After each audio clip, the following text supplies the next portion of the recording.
Don't forget the outro.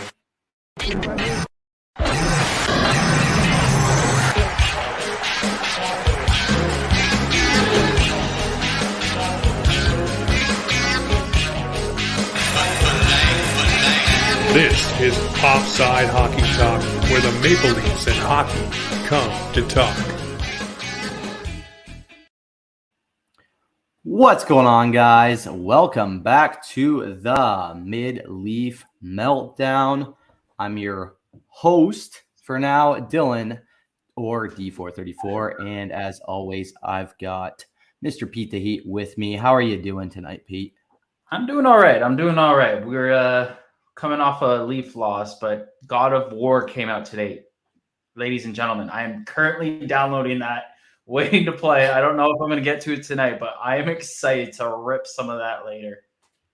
Interesting. I didn't know you were into God of War. And listen, I'm not a big video game guy, but I used to be. And I played the last one. It was the best video game I've ever played in my life. So I have to play this next one. Shout out to Santa Monica Studio. I think that's them. And then, amazing. God of War. Can't wait to play. Interesting. Now, before we get into the episode, as always, our podcast is brought to you by Boxing Rock Brewing Co.'s Puck Off Lagerdale, the big beer for the big game. Pete, is Liljegren proving that he can be an elite defenseman? He had one good game. I mean, he had a wicked game. Don't get me wrong. Great shot, but people online were going off like, oh, this is Liljegren because he scored 2, and that actually made me laugh. But let's relax. Like he's okay. Like he hasn't proven to be an elite defenseman yet. He had one good game. No. But I will say I loved his celebrations. He the way he celebrated. He just acted like he's done it before. Literally pointed to Nylander, said "Great pass." Yeah. Didn't even like fist pump or anything. Just like he's done it 100 times, which I respect. I love that. Exactly. It's like he's in beer league, just shooting pucks with the boys. He's just like, nonchalant. Good job. Thank you for the pass. No, he had an unbelievable game. 2 goals in that game. I did not expect it from somebody like him, but I truly think that he's proving that he deserves to be alongside Morgan Reilly there. He is the right-handed shot, and Morgan's the left-handed shot. It's something that, we've been looking for on the top pairing D. And it's helping the fact he's helping Brody not being there because Brody's with another defenseman that we'll get into a little bit later. But I think this is a great opportunity for him. Sandin looks also great with Gio. So I think they're all clicking right and properly. It was unfortunately a loss, a 4-3 loss to the Vegas Golden Knights in overtime. They dominated that game too. I think they almost doubled them in shots. Unfortunately, Sandin with that whiff on the blue line, letting them score within the first minute. Poor Eric Shalgren makes the first stop, sliding out of the crease, leaving the puck all by itself in the crease. I think Yarncroke would have gotten that if what's his name wasn't there. That walk guy, Roy. Yeah. But other than that, Sandin looked okay. They dominated. Unfortunately, they couldn't walk away with the loss or the win. Sorry. Yeah. No.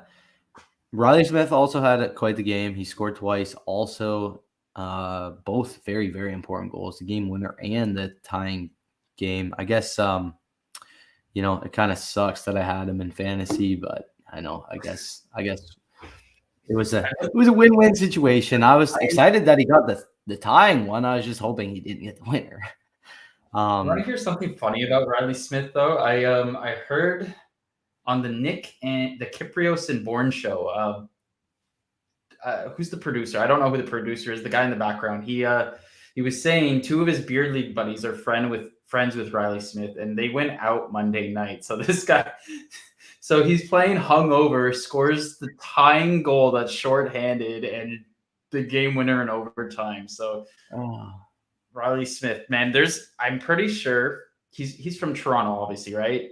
Every time a Torontonian comes to play in their hometown, they automatically play better. That's why the Leafs lose. Hammer the opposing team on the money line when Torontonians come to their home to play because they play better in front of their friends and family. It's a fact.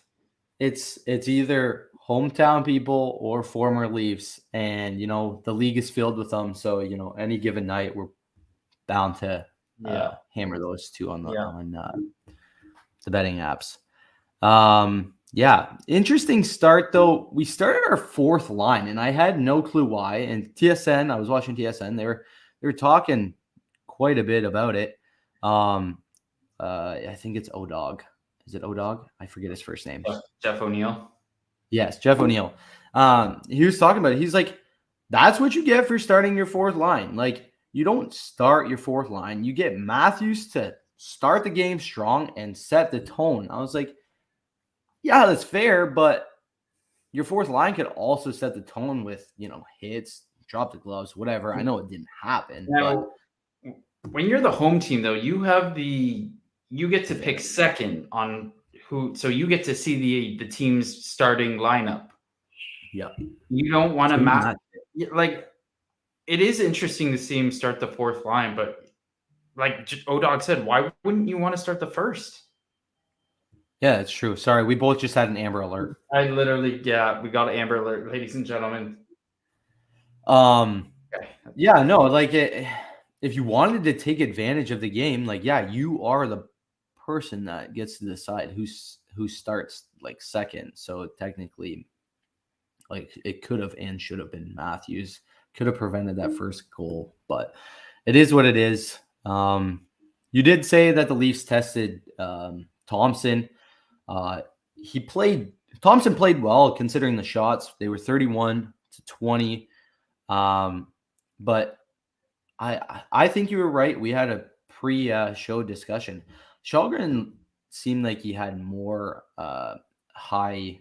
What's the word? High danger chances. Like, he had to make more high danger saves. Like, I saw a lot of breakaways, or at least a lot of odd man rushes coming our way, more the other way, and it just I get nervous with Erik Källgren, but these last 3 games he's looked like Eric Wahlgren, so good for him. Ooh. He looks pretty good. I'm not taking credit for that, by the way. That someone in my live stream said that on my stream, so I had a good chuckle about that. But now can we have both Eric Wahlgren and Joseph Woll? Like, the great Wool of Joseph? I don't know. I don't know. That's a debate for later, obviously. The first Leafs goal, though, was very, very interesting. So it was, I want to say it was Morgan Reilly that scored it. I could have been wrong. I know I looked at it earlier. It was Timothy.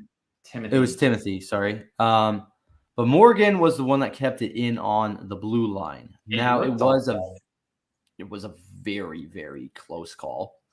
But Pete noticed that there was a coach's challenge. However, it took them forever to get that coach's challenge going, which was quite the scratch on the head. We didn't understand what was going on. I was listening to TSN, and they were saying that the iPad or whoever was communicating with their head coach, Vegas's, is David Cassidy. He couldn't get communication with his video coach, and in order for him to know if he wanted to challenge the play. There's no way he couldn't have communication with them. I was extremely confused watching that. So they called it, they couldn't tell if it was offside or not, and then they call a timeout so that they have time to look at it. Meanwhile, the referee is on the iPad with his headset on. Is that not a coach's challenge at that point? Like, what is he looking at? Is that? I'm not 100% sure. And maybe I missed something. I didn't watch the. What's that? Sorry. Maybe I missed something in the broadcast where he was explaining it. It just didn't make sense to me. Where you have the ref literally looking on the iPad with his headset on, and meanwhile they're using a timeout to used the coach's challenge. Like, in my opinion, that should have been a Leafs power after that because he used his coach's challenge. No. Yeah, that's a fair point because like I had also heard during the broadcast that the referee was actually having troubles with the headphone. I'm pretty sure it was that game because he had one like over his ear and the other one was like in front of his face or something like that. So he might not have been able to actually communicate with whoever was talking to him about it. But it is a weird situation because, you know, if you have the iPad out, you're dissecting the play. It is your final call, I'm pretty sure, on the bench. But like, I feel like there should be some more discipline on these types of like coaches' challenges because, you know, but apparently it's not a coach's challenge. He just called a timeout. He just used his timeout, and then during the timeout, I heard Mike Johnson say, "Oh, he hasn't used his coach's challenge yet. He hasn't used it. He's just called his timeout." But the referee is literally looking on the iPad with his headset on. Like, what's it like?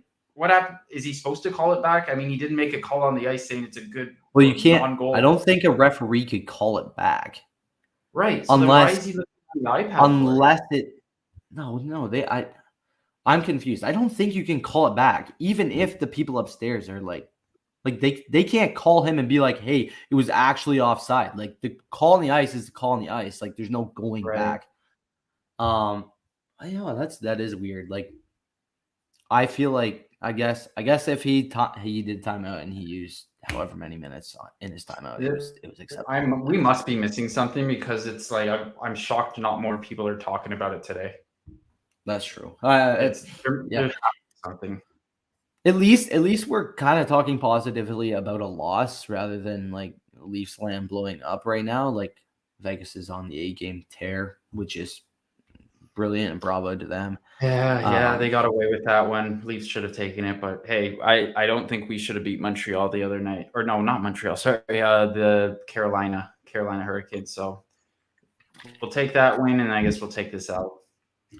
Fair enough. Yes. Another human being on the Leafs just had a beautiful magic touch, and I mean, Mitch Marner with the pass to Liljegren on his second goal was brilliant.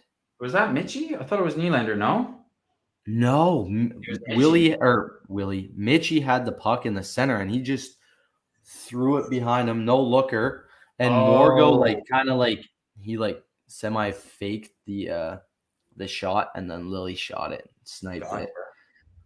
But before that, Mitchie's the second goal for the Leafs, Mitchie scored a beautiful just deker out of his pants, their pants, whoever's pants.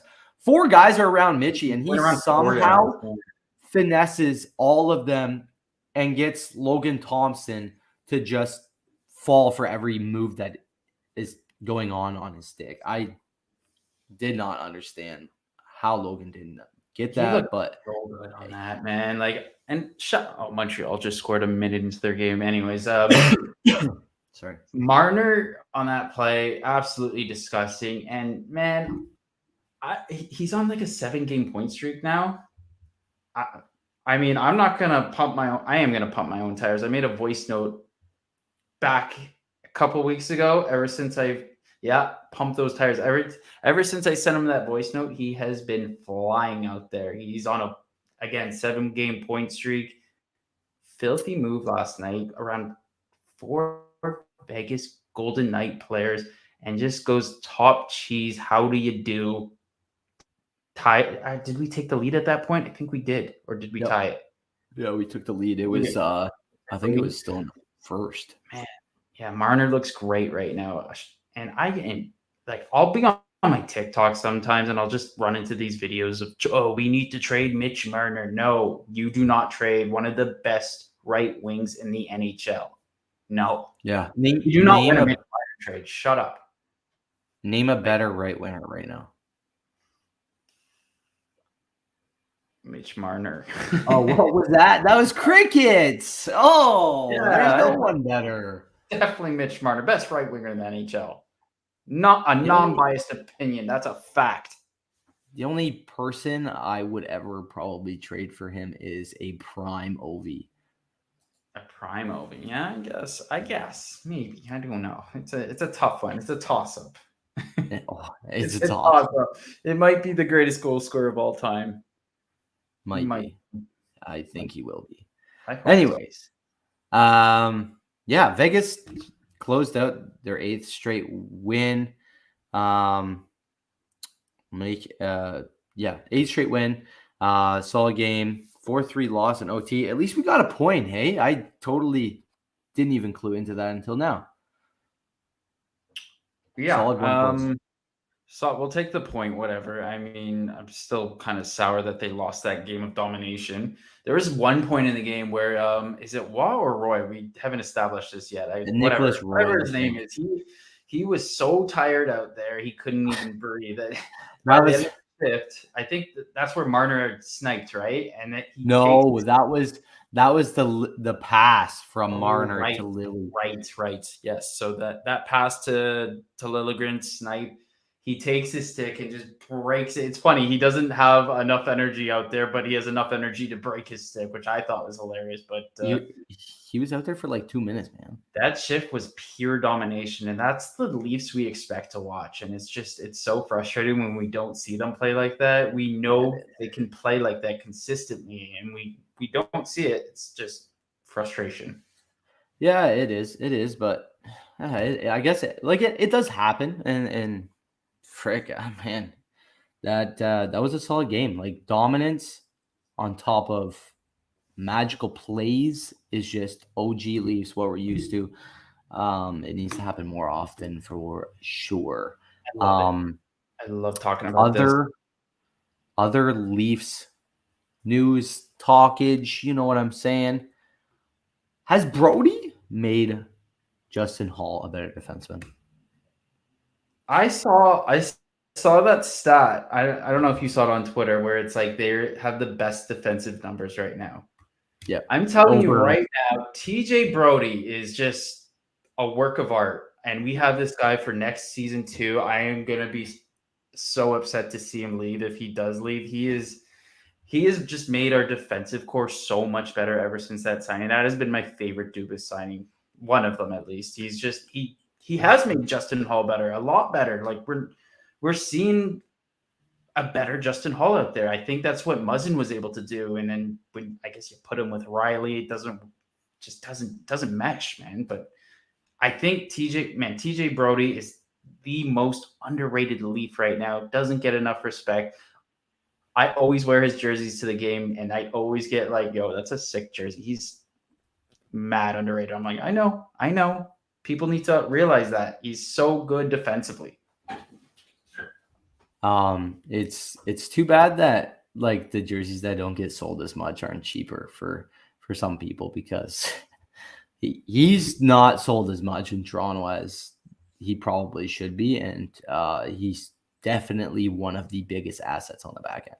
He is huge back there, and it was really hard for me to find that jersey. Actually, I had to go on NHL Shop. It was oh my god, it was a kerfuffle with that. I purchased the wrong size, had to send it back. They didn't cancel my order, so I just ended up giving one away. But I got a refund for it, so it worked out. That's all right. Yeah. In other news around the league, there has been some heat going on with the Boston Bruins, and that of signing Mitchell Miller. Now, they have terminated his contract, I think, permanent, like as of now, or have gotten rid of him, released him, whatever it is. But Mitchell Miller's victim from when he was 14 has finally spoke up. I do have the full statement here, and I think it's best if I just read right now. It's disgusting. If you have like anyone that hasn't read this, it's very, very disturbing. Very disturbing. It's just, oh man, I get chills just thinking about it. Like how this kid, he says from the first grade that like he was on, like Mitchell Miller, man, and he is a psychopath from Yes. What we're reading here, consistently calling him the N-word, spitting in his face. Apparently, like, he got expelled, and then all his friends started bullying him. And then at one point, he's like, "You can't snitch. Don't snitch." That's why he stopped saying anything. And man, I feel so bad for this Isaiah kid. I hope. I'll say the full statement if you want. Yeah, go for it, Dylan. Go for it. Yeah. So if you guys don't like this type of content, you guys can skip through or just wait till it's over. I am, in quotes, I am Isaiah Mayer Crothers, I think it's pronounced. I would like to make a statement. I've been bullied since I was in the first grade. There was not many black kids at my school. I was called Brownie and the N-word. Kids said my black mom and dad didn't love me. That's why I had white parents. Mitchell used to... He was adopted. Sorry, was he adopted? Yeah. Okay. Yeah. Mitchell used to ask me to sit with him on the bus, and then he and his friends would punch me in the head. This happened my whole time in school. When I went to junior high, Mitchell would spit in my face and call me the N-word. I stopped telling because they called me a snitch and I would get made fun of. I had to say I was his N-word to sit at his table, and he made me clean the whole table. He threw food in my face. I was called the N-word every day. The office would tell me to stay away from him because he wasn't my friend. Once he got expelled from school, his friends started bullying me. He pretended to be my friend and made me do things I didn't want to do. In junior high, I got beat up by him. Everyone thought he was cool, but I don't see how someone can be cool when you pick on someone and bully someone your entire life. Middle of October, I was being texted constantly every day till I answered a Snapchat and IG message from Mitchell Miller. He asked me why I always have my parents doing stuff for me and why can't I speak for myself. I told him I don't care what my parents say. I'm old enough to speak for myself. He told me he was sorry and that apology didn't involve hockey. He told me he was doing stuff in the community and helping the youth and wanted to be my friend. I told him, that's cool, but where's the proof though? He didn't give me any proof. All the lies I have been told from him for so many years, I don't believe what Mitchell told me. He kept asking me to be his friend and that he has changed over the years from what he did. I told him, I'm not going to be your friend after all you did to me. I am now getting messages on social media from people calling me a slow retard ass clown and you stupid N-word, saying that I need help. Mitchell isn't my friend. It hurts my heart what he did to me. So I just wanted to tell everyone, when Mitchell says we're friends, it isn't true. I can't take more of this. An absolute psychopath this kid is. That is like, someone in our group chat said it the best. He is one of those like comically bad bullies you see in movies that you don't ever think is real. He is that bully. He is not a good person. This kid should never play professional hockey in the NHL, in North America, ever. You could go play in Russia. Go play in Russia. Like, it's... You deserve... you don't even... No. You're not even Russia. You know what my biggest problem about this whole situation is that Boston basically is paying for any like legal rights that kind of come out due to the fact that they gave him like 900, close to 900K or whatever his entry level deal was for the next 2 to 3 years or whatever he signed. Do they have to pay that out now that they've terminated his contract? That's crazy. So he's walking away. That's why I'm mad. Like you gave this kid an opportunity that shouldn't have came to be. He was already like terminated from the NHL after he was drafted by Arizona and these stories came out, and now you made light of it again, and you're almost rewarding him for being a hockey player. Like, this is a narrative that shouldn't be, and I think what Don Sweeney did, he needs to get fired. Like, there's no way you ask your entire organization, everybody is saying no, and you go and still sign this kid.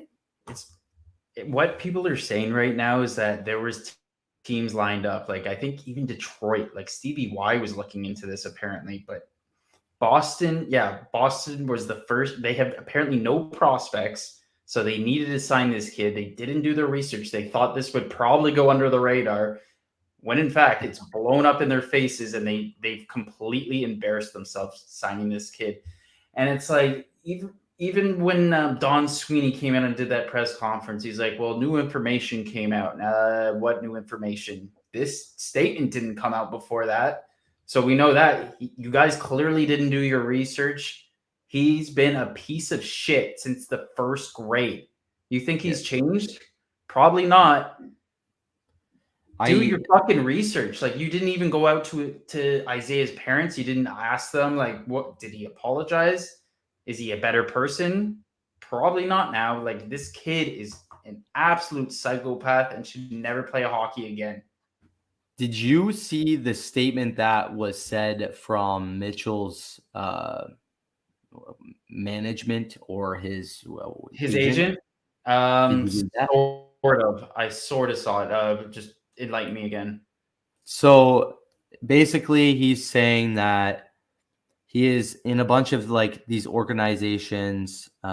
He has been through volunteering with organizations such as Spread the Word Campaign, Little Miracles, Adaptive Sports of Ohio, Gliding Stars, and this summer, Mitchell and I met and committed to working with the following Bill Proudman White Men as full diversity partners, the Carnegie Initiative, and Hockey Equality. And then in his community, he's working on projects such as bullying prevention program, after school program, and youth guidance program.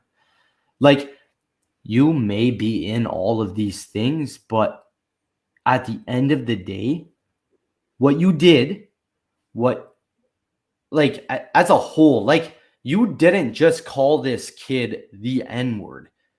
You did that plus so much more. Like, you basically were treating this kid how his ancestors were treated, and that's not effing right. It probably came from a core place of how you were brought up, and that's the fucked up. That's even more fucked up, because your parents were probably like, you probably got expelled, and your parents were like, oh yeah, whatever, it is what it is. His parents, they're partially responsible for this. You raised 100%. A fucking monster here. Like, how dare this fucking kid take advantage of this?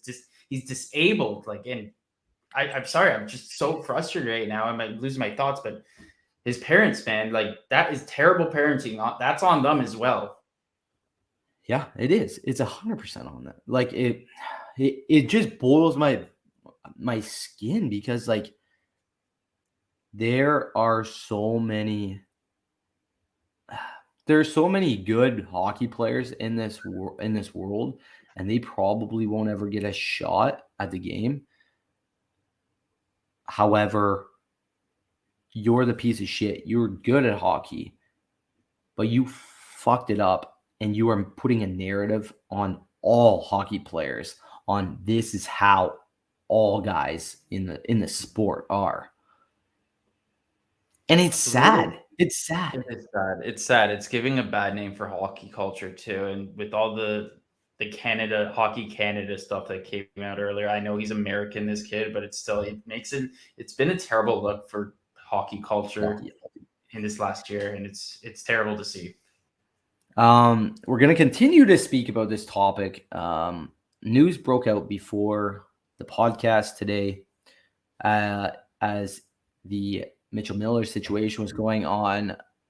Somebody has confirmed now that Logan Mailloux is not eligible to play in the NHL, as he is actually a Montreal Canadiens prospect. I know I've talked about him before.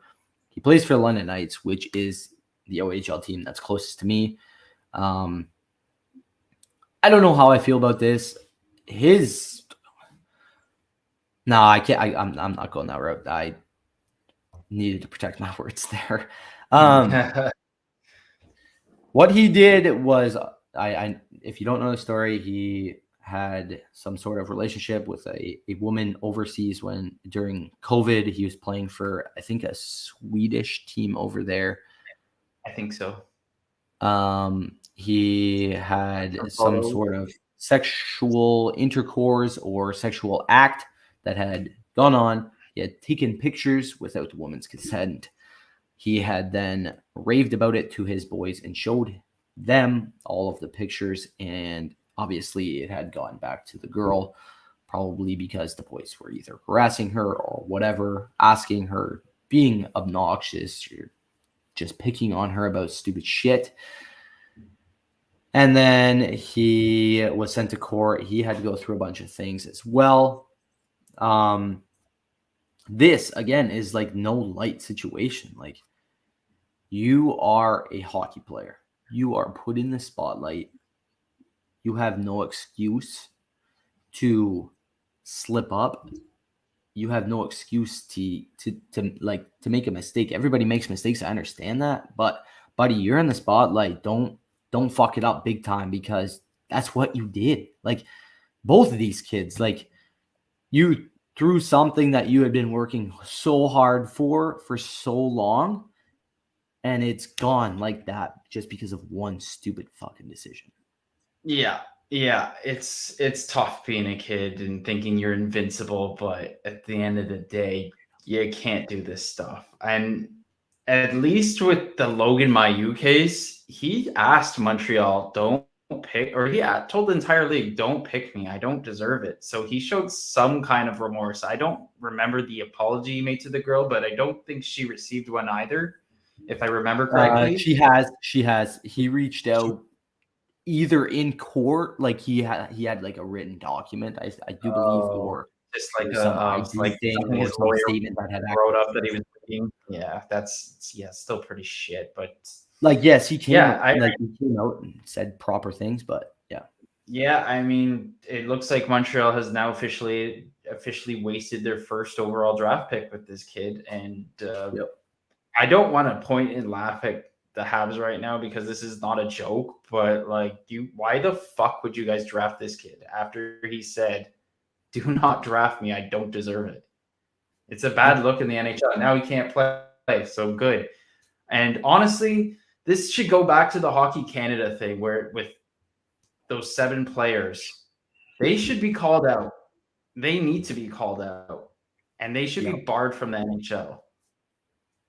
You know what's and something needs to be done. You know what's fucked up and sad about that?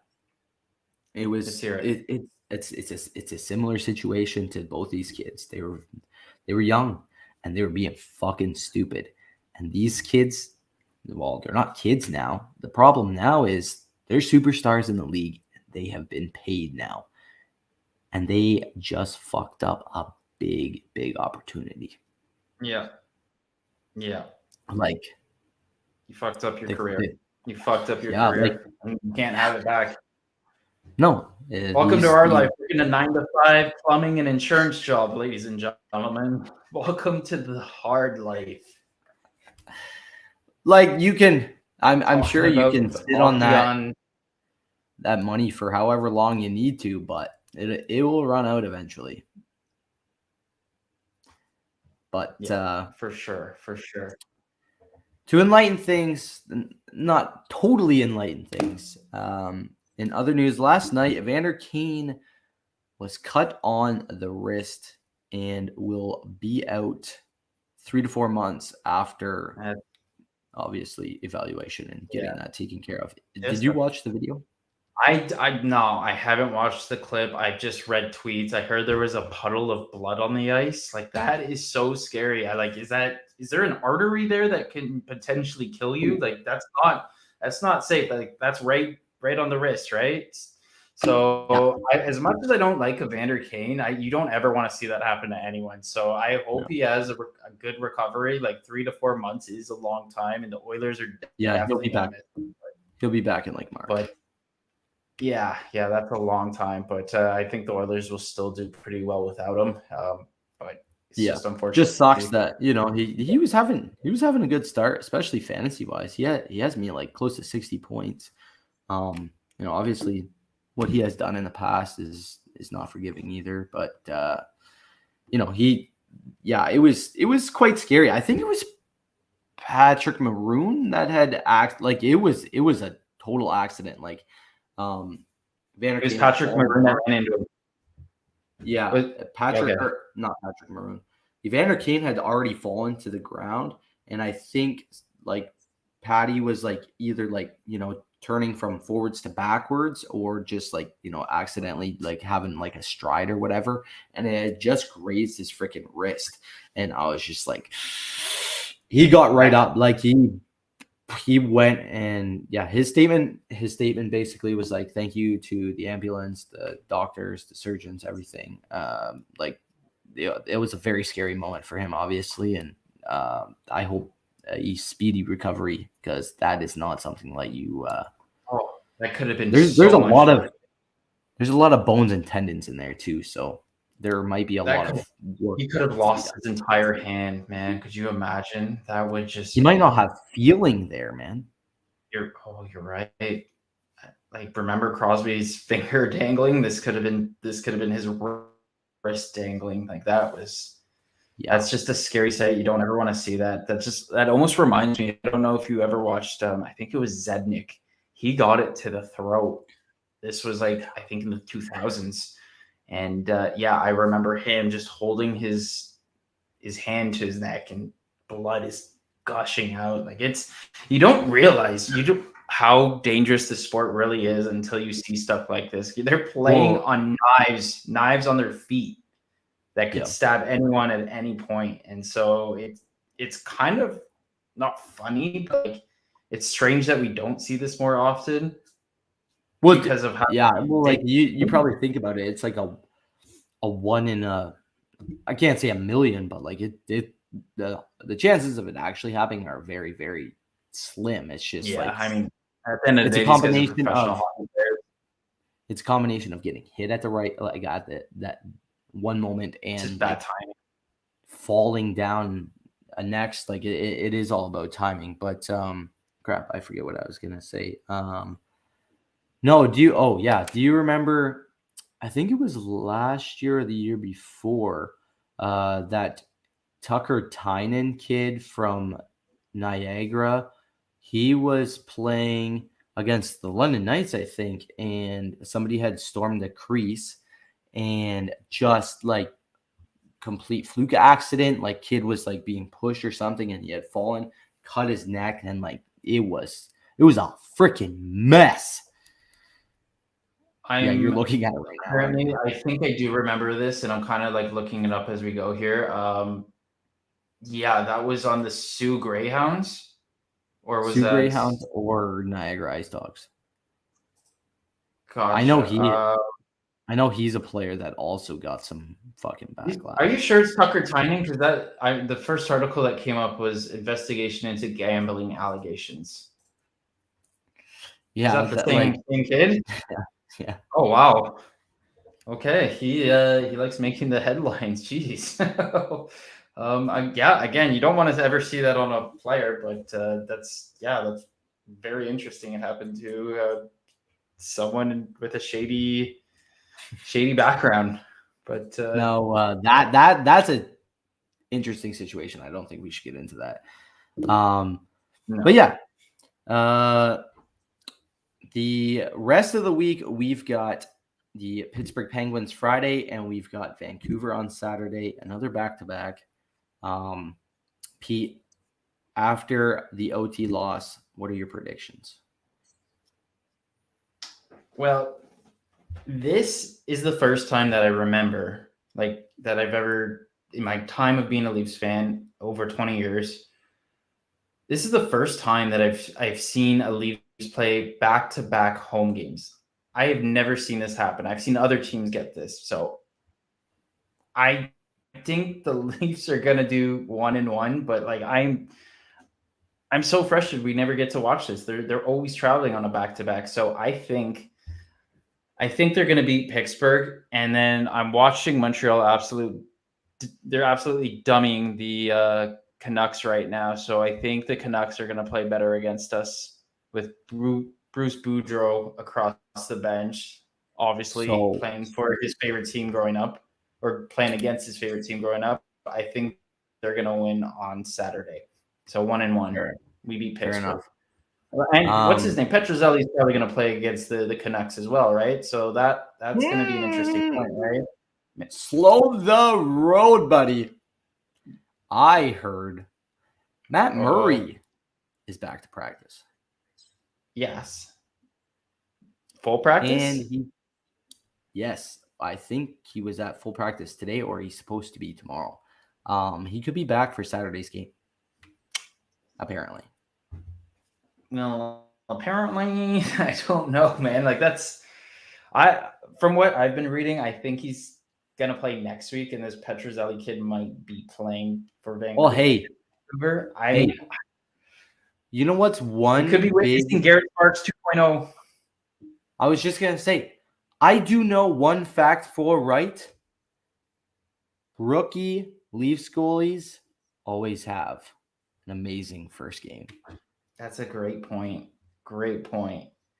James Reimer, Garrett Sparks, Ben Scrivens. Ben Scrivens. Freaking Shalgren had a great first game. Wall has had a great first game. There's been a lot of hype after the first game, and then it's just like, pew! Maybe I changed my mind. If Petrozelli plays Saturday, I'm gonna go 2-0 this weekend. 2-0. I think I just convinced myself into that too. I'm gonna go. So like on the week, it's gonna be 2-0-1. I'm on a wedding Saturday, so I'm not even gonna get to watch that. So hopefully they win, and hopefully the highlights show enough so I can dissect. Yes, I'll watch. I'll be watching the highlights too. Unfortunately, I will be at the Toronto Card Show. Shout out to anybody in the Toronto area that will be there. If you see my face, don't be shy to come up to me. I might actually wear the Offside Hockey Talk shirt. That way, if you see the logo, you know the brand. I might have to. I am meeting up with a TikToker too. So hey, that's shout out to TikTok. It's gonna be pretty. Yo, you gotta get James has got to get me one of those shirts. Did you make that yourself, or did he send it to you? No, he sent it to me in the package with this. But we will make sure that's sent out. James is very notorious for getting things out very, very late. Like when he does his card things, he tells me like there'll be just like one random day that he thinks that, oh, holy crap, I've got like almost a month's worth of cards to send out today. I'm just like, James, what are you doing? Like, why don't you just send them out right away? Procrastinating, eh? Jesus. Yeah. That's hilarious. Procrastinator. Speaking of hockey cards. Yes. We got some Tim's packs again. Tim's pack battle. Let's go. Yeah, you guys know the drill, I think. We don't have a judge today. We don't. So if anybody's here, comment and we'll see it. I'll go first. I can't even open this. I don't like this player at all. No, is it? But I'm going with Brendan Gallagher base card. We're waiting on Pete's first card. Yeah, you might as well show your second because I can't open this thing. This is embarrassing. Okay, my second card is Buffalo Sabres Alex Tuck. Pete, just bite it.